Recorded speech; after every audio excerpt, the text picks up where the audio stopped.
the cleanest overtaking move up the inside. Wonderful stuff. We just passed the point of the circuit yesterday where Karpushin's race came undone. Yaroslav, the number 17, he's up into 13th on this one. He was actually nerfed wide by Marco Morelli yesterday. That's why Morelli, the Argentinian, got his long lap penalty, but all cleanly through today. Look at the number 7, Beñat Fernandez, going round the outside at the final corner. He's up from... Looks over his shoulder, there's no contest there. He wins it ahead of Mitani and Karpushin. Wow, Ramadipa gets 4th place ahead of Gonzalez, Thompson and Pugliese.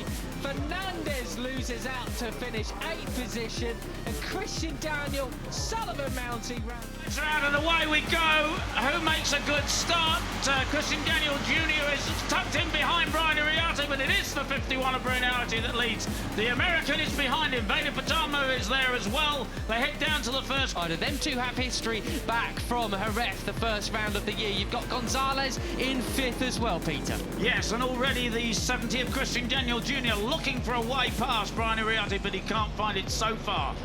I do wonder what kind of race we're about to see. Will the riders have at least as Iriarte says no way? These two are very close childhood friends. They've grown up racing each other all along, and as they're getting all involved, it is Pratama who goes through into the lead. And there's, using every inch of road all over the place there, but absolutely superb stuff today. That's why Morelli, the Argentinian, got his long lap penalty, but all cleanly through today. Look at the number 7, Beñat Fernandez, going round the outside at the final corner.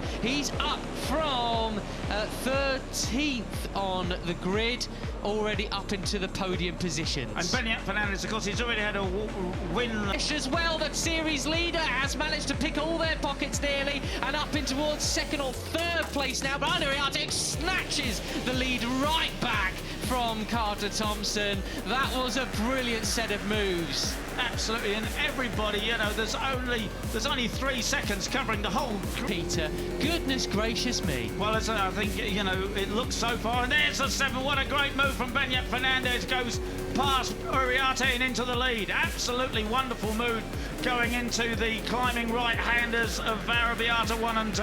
Now in 1st and 3rd place now in this race, you've got the 2 winners. The whole grid still is as we go around, ready to complete lap 2.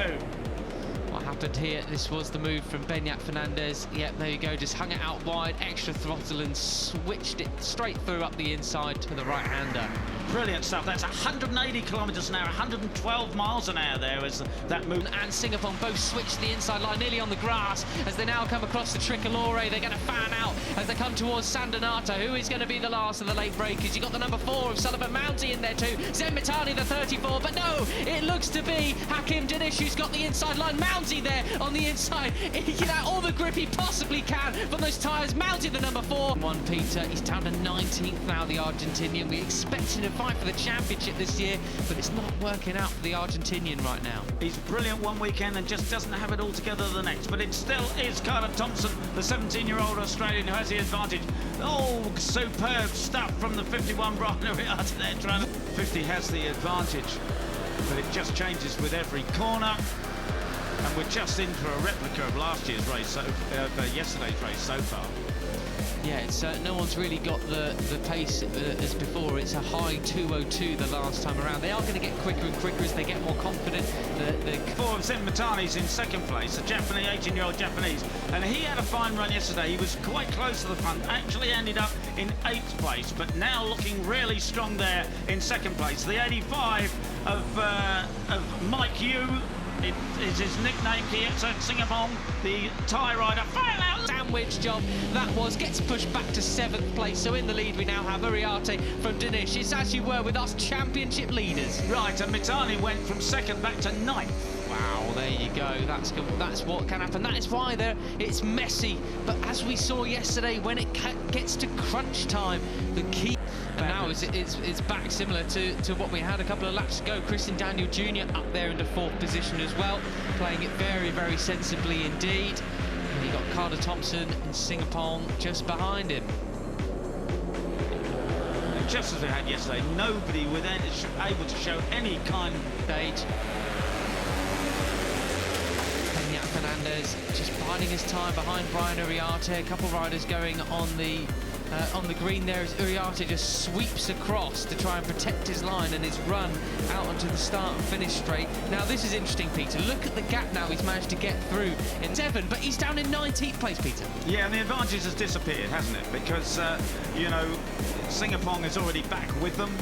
And as you say, they entered the straight with about a 4 bike lengths lead, but that has gone. But crucially, they weren't able to overtake him come down the first turn that time around, so they can eke out. The American 16-year-old in 2nd place, Brian Uriarte in 3rd, and looking right back there is Marco Morelli, the 95, the Argentine 17-year-old.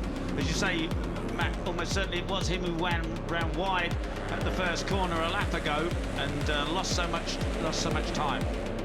He's got Kitani, as we say, he was right at the front and just is now back in 10th place. The 54 of yesterday's winner, Veda Pratama. He's got some work to do from there. What has he got in his pocket? He's got Hakim Danish just ahead of him on the track, the Malaysian, our series leader by... Right, so Brian Uriarte again with the advantage, but he's already giving the slipstream to the number 7 of Benyat Fernandez. And Mike Hugh round the outside as well as they come down over the crest towards San Donato. It's going to be the tie rider leading them into San Donato. That's just the nature of where we're at the moment with these with the slipstreaming down the start and finish straight. And you saw that red tape lying on the ground there. That's very likely the tape that they have on the radiator to keep the temperature up, but as it rises they have to pull it off. So the 85 of Mike Hugh gets pushed. Right, so Uriarte in 2nd place, looking for inside line on Fernandez. He can't do it. Mike Hugh is there in 3rd. Christian Daniel in 4th. He's one of the only riders running a clear visor. You can really see the focus from his eyes at the moment. He's got Sullivan Mounty, but this is the best we've seen from the British rider Mounty, the number 4. Like 20 riders in the first group. And tell you what, Mike Hugh keeps looking behind him, and now it's Sullivan Mounty who's actually taken the lead as they run out from the final turn and down to start and finish straight. Superb, a Brit in front at Rookies Cup, and we haven't said that for a while, but it is the 4 of Sullivan Mounty, the 18-year-old Englishman who has the advantages. It was very, very close in there, wasn't it? So Uriarte from Mitani then, and you've got Mounty still managed to slot 3rd, so well defended Sully, great job, almost led over the line, but he still maintains that 3rd position now. Yeah, and he's not happy to sit there. He's having a look as up the inside of Ega Pratama. This is what happened all into turn 1. Look at it, just get a bit. I mean, it was Pratama who just dove up the inside of everybody. That's tight, isn't it? That is very tight. Still managed to get it turned. I think he used Christian Daniel as a bit of a berm. Yes, he did. Oh, yeah. Yeah, there you go. It's hit his elbow. A bit of rubber on leg. Who's that wide round the outside? That was Mike Hugh round the outside there. He keeps looking behind him, though. He needs to just eyes forward. I mean, they all do, to be honest. Like, stop looking behind you. Yeah, there's 17 other riders around you. Get on with it. Yeah. Who's going to lead into the final turn? It is Mounty who leads into the final. It's leading the way in Rookies Cup. And it's 230 kilometres an hour, 143 miles an hour in 6th gear here before they change down hard on the brakes. It's Brian Uriarte who picks up the lead back to 1st or 2nd gear, depending on your choice of gearing, back to 95 kilometres an hour, 60 miles an hour through that right-hander. Incredible stuff. It is. So no fastest lap there for the first time, I think, actually, as we can go through lap 7. I think I'd been seeing red helmets up there pretty much every lap until now. And I think it says something that Lennox Mara with a 2:01.9 was the fastest rider on track last time around. Morelli, despite being Arabiata 1 into the gravel trap. There we saw the 51 of Brian Uriarte. Obviously wasn't him, nor is it the... It's Pugliese. Pugliese's gone down, unfortunately. A real shame for him. Right, so it is the 7 of Benyat Fernandez, and he's obviously okay. The Tech Air suit has gone off and finished straight. There'll be just 5 laps remaining as they cross the line this time. In 2nd place, the 70 of Christian Daniel Jr. ahead of Benyat Fernandez, number 7. Side by side. Not 8 abreast this time. There you go, once again, Peter, the fastest rider of the race. He went up the inside of everybody once again. Morelli, so that was the point I'm making. You know, fastest rider on track, but you've got to make some passes as Mike Yu goes onto the gravel there. Well, Morelli will certainly make a pass there because he goes up the inside of him. He's alongside David Gonzalez, now yesterday's second place finisher. And great to see the 45 of Kate. Yeah, up through Arrabbiata 2 we come. So it's Uriarte then, the series favourite coming into this year, who is leading the way, but not for long as Beñat Fernandez tries to go up the inside, fails that time around. And you saw there the 13 of Hakim Danish. He's in the hunt there very much in 5th place. Exactly the same thing.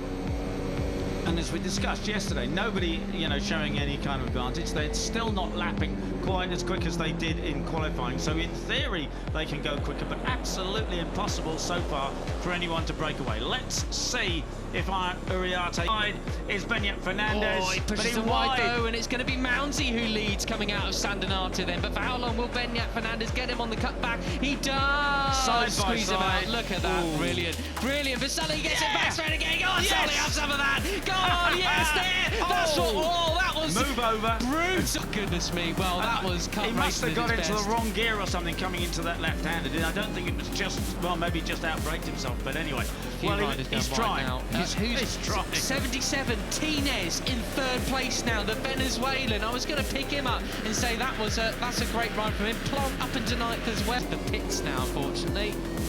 Oh, that's a disaster. We have so few technical issues with these motorcycles. The Rookies Cup technical crew and the KTM guys just keep these things rolling absolutely superbly. Be very unlucky if Carter actually has got a technical problem there. But the 70, it is a... And then just behind them, I think we now have... Oh, and as the they go grass! across the grass and everything as well. It was Ramadipra I was looking at, the number 32. The other Indonesian rider that we have in the class is going to be Christian Daniel leads him towards 10-1. Martinez goes wide nearly. This year per se, you know, it was really just a year-long four-way fight between Uriarte, Carpe, Quiles and Peroni, and then like the likes of Morelli there in the end as well. But this year, it's just all to play for now, despite Uriarte and Danish being up the top. Yeah, absolutely superb. And let's hope this... Oh my goodness, look at that. No one has the slightest... No one's able to open up more than a 2 or 3 bike length lead, and it doesn't last for more than a corner or two. Morelli's managed to make some progress now. He's up into 10th position as the Argentinian, consistently sort of the rider that seems to have the most pace in. Pratama, yesterday's winner, takes the lead again. Out onto the start finish. There'll just be just 2 laps remaining when they cross the stripe this time. But it could be that time again, Peter. Pratama pulls the pin. Will he make it 2 of 2 here? And well, it looks to be then. It's Uriarte, goes wide there, goes wide, but does he cut it back on the inside? Yes, but he only slots into 3rd position. Where's Danish? Danish is in 6th place at the moment. Keep your eye on the 13, the series leader. He needs to be so clever in these final laps. By far, it's a cracking performance, whatever happens here on in. And he's got Beñat Fernandez for company as well, who goes up into the lead through Arrabbiata 2. And he drops... Oh, and they're off on 34. That's the 34 of Zen Mitali off on the grass, and I think a couple of other people were touched up any nation around the world because we've got so many nationalities here this year. That's right, and it's Sullivan Mounsey. I wonder if they've lost the British national anthem. It's a while since we've heard that in Rookies Cup. Right up the inside comes Morelli! Where did he come from? He got swallowed up now. It's Beñat Fernandez, the 7 is there, but so is Zen Mitali's. And 51! Uriarte! He is inevitable! He's like Thanos from the Marvel series! It's him and Pratama going into 3rd now. So the 1, 2 and 3 previously in the series. Wait, Beñat Fernandez is in 2nd place, but Veda has stuck his head down to Hakim. He's going with him. Morelli's ahead of Uriarte. Uriarte's pushed back to 5th now, it seems, as well. Peter, this isn't like a pack of wolves, it's like a rummage of vultures. It's absolute chaos. And Danish there with a great move there up into 2nd place. He's got to do that if he's going to chase. There then. They are starting to stretch this pack. Who's got anything left? Carpushion's just off the back of it. But it is Pratama leading them into the final set of 4 corners. Biondetti 1 and 2 coming up. If you get a good run through here, you could well be leading out of the final corner onto the straight to take a victory. Who's it going to be? Who is Surely it's going to be, and Veda Pratama pulls out. Is he going to pass him? Oh, it's a photo finish, a photo finish. What? Who will it be? Was it Pratama, Indonesia? Danish. It's a photo finish for sure. Was it Indonesia? Was it Malaysia? It says it's Pratama, but we don't know. 0.011. But what we do know is 1100. Fernandez was... Balapan ini bisa jadi momen pembuktian bahwa Veda belum habis, justru sedang bersiap mengejar ketertinggalan. Ramadipa konsisten, target 3 besar makin dekat. Sementara itu, Ramadipa terus menunjukkan performa stabil sepanjang musim Red Bull Rookies Cup 2025. Ia saat ini bertengger di posisi 5 besar klasemen, dan hanya terpaut beberapa poin dari posisi 3 besar. Target saya jelas, naik podium dan masuk 3 besar klasemen. Tapi yang paling penting, tetap tenang dan fokus, ucap Ramadipa. Pembalap asal Jakarta ini dikenal lebih kalem, namun piawai menjaga ritme dan kecepatan di saat krusial. Aragon bisa jadi medan sempurna untuk menyempurnakan konsistensinya menjadi pencapaian besar. Jadwal Red Bull Rookies Cup Aragon 2025. Sabtu, 27 Juli 2025, latihan kualifikasi. Minggu, 28 Juli 2025. Race 1, pukul 16 WIB. Race 2, pukul 18 WIB. Dua talenta muda merah putih kembali berlaga. Veda membawa semangat kebangkitan, Ramadipa membawa ketenangan yang mengancam. Motorland Aragon bisa menjadi titik balik dan tonggak sejarah baru Indonesia di pentas Eropa. Aragon, Spanyol, akhir pekan ini akan menjadi momen penting bagi dua pembalap muda Indonesia di ajang Red Bull Rookies Cup 2025. Bertempat di sirkuit ikonik Motorland Aragon, seri lanjutan ini jadi peluang emas bagi Veda Ega Pratama untuk bangkit, dan momentum besar bagi Muhammad Kiandra Ramadipa untuk masuk 3 besar klasemen. Veda Ega Pratama, lupakan Sachsenring, saatnya bangkit. Setelah hasil mengecewakan di Sachsenring, di mana Veda gagal meraih poin karena crash saat sedang bertarung di grup depan, pembalap asal Gunung Kidul ini datang ke Aragon dengan semangat baru. Ini kesempatan saya untuk membalikkan keadaan. Sachsenring jadi pelajaran berharga. Di Aragon, saya ingin tampil habis-habisan, ujar Veda penuh keyakinan. Veda dikenal sebagai pembalap agresif dengan gaya menyerang yang berani. Trek teknikal Aragon yang memiliki kombinasi tikungan cepat dan teknikal diyakini akan cocok dengan karakternya. Balapan ini bisa jadi momen pembuktian bahwa Veda belum habis, justru sedang bersiap mengejar ketertinggalan. Ramadipa konsisten, target 3 besar makin dekat. Sementara itu, Ramadipa terus menunjukkan performa stabil sepanjang musim Red Bull Rookies Cup 2025. Ia saat ini bertengger di posisi 5 besar klasemen, dan hanya terpaut beberapa poin dari posisi 3 besar. Target saya jelas, naik podium dan masuk 3 besar klasemen. Tapi yang paling penting, tetap tenang dan fokus, ucap Ramadipa. Pembalap asal Jakarta ini dikenal lebih kalem, namun piawai menjaga ritme dan kecepatan di saat krusial. Aragon bisa jadi medan sempurna untuk menyempurnakan konsistensinya menjadi pencapaian besar. Jadwal Red Bull Rookies Cup Aragon 2025. Sabtu, 27 Juli 2025, latihan kualifikasi. Minggu, 28 Juli 2025. Race 1, pukul 16 WIB. Race 2, pukul 18 WIB. Dua talenta muda merah putih kembali berlaga. Veda membawa semangat kebangkitan, Ramadipa membawa ketenangan yang mengancam.